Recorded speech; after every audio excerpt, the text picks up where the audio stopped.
Her story begins in 3 minutes of chaos.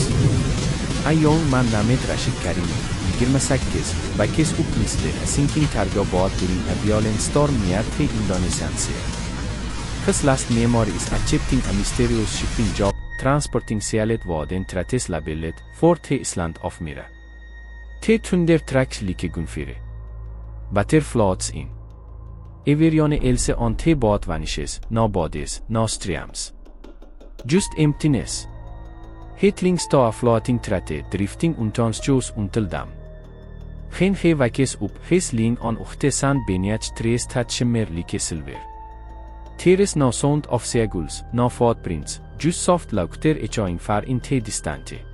Rashid chaqiradi, lekin uning ovozi havoga yutib yuborilgandek tuyuladi. Go'yo Orol uni qaytarishni xohlamaydi.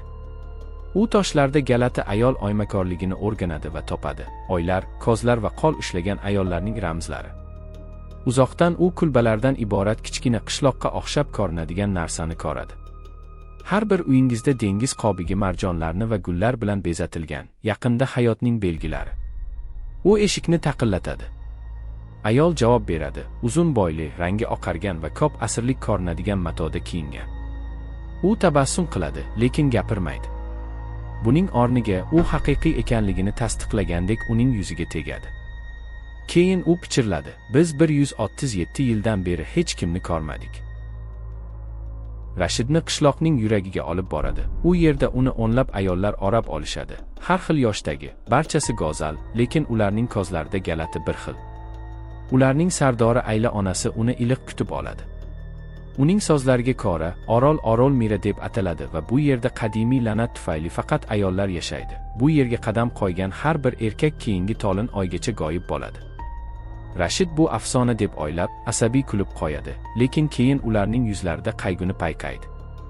Ularning hech biri hazillashmaydi. Ular uni ovqatlantirishadi, boshpana berishadi va u otganda pichirlab duo qilishadi. Kechasi Rashid o'rmondan qo'shiqni eshitadi. Ovozlar hayajonli, ammo tasalli beradi, xuddi oliklar uchun mo'ljallangan beshiklar kabi.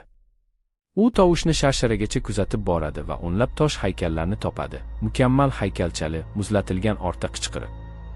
Yorqin figura paydo bo'ladi, kumush sochli va yorug'lik kabi ko'zlari bo'lgan ayol. U ohista dedi, siz kelmasligingiz kerak edi. Rashid yuguradi, lekin har bir yo'l yana bir joyga aylanadi. Ertalab u javoblarni talab qiladi. Ayla oyim nihoyat tushuntiradi. Bir necha asrlar oldin, orolda ayollarni qul qilgan shafqatsiz sarkarda yashagan. Oy ma'budasi ularning azob-uqubatlarini ko'rgach, u har bir erkakni suvga cho'ktirdi va ayollarga abadiy hayot berdi, lekin ularni yolg'izlik bilan la'natladi. Sohilga chiqqan har qanday odam sinovga aylanadi. Agar uning yuragi toza bo'lsa, u ularni ozod qilishi mumkin.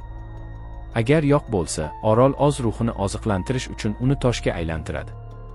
Rashid bunga ishonmaydi, toki ayollardan biri uning qoliga tegmaguncha va qoli tutun kabi uning ichidan o'tadi.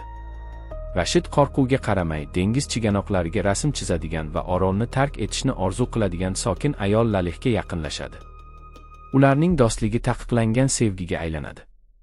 Lalih unga yashirin g'orni ko'rsatadi. U erda la'nat ramzi oy nuri ostida porlaydi, oy ma'budasining ko'zgusi. U unga aytadi, agar biz keyingi tolin oygacha qo'rqmasdan seva olsak, ehtimol la'nat buziladi. Ular eski qayiqni ta'mirlash orqali qochishni rejalashtirmoqdalar, lekin ular ishlayotganda, okean uning ismini pichirlab bezovta qiladi.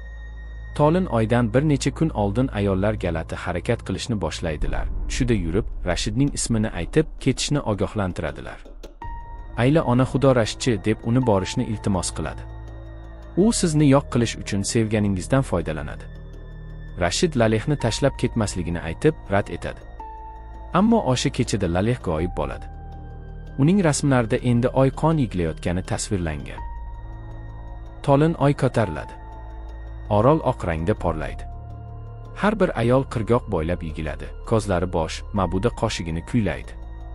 Tantanali liboslarda, qo'lida marjondan yasalgan xanjar ko'targan Lalih paydo bo'ladi. U aqldan ozgan, uning ovozi o'ziniki emas. Ma'buda u orqali gapiradi, siz allaqachon buzilgan narsani sindira olmaysiz. Rashid unga sevgilarini eslatib, iltijo qiladi. Bir lahza Lalih jang qiladi, ko'z yoshlari qonga aralashib, uning o'rniga og'zini pichoqlaydi. Orol titraydi. Erkaklar haykallari yorilib, changga aylanadi. Ayollar yiqilib, oy nuri sonib yiglaydilar.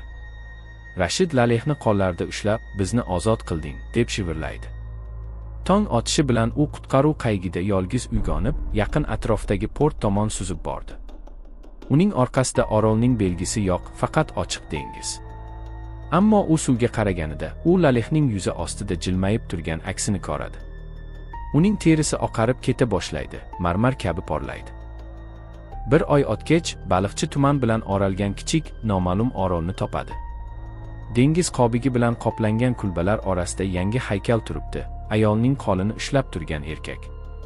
Orol jim turadi, mayin kulgi yana bir bor aks sado berguncha.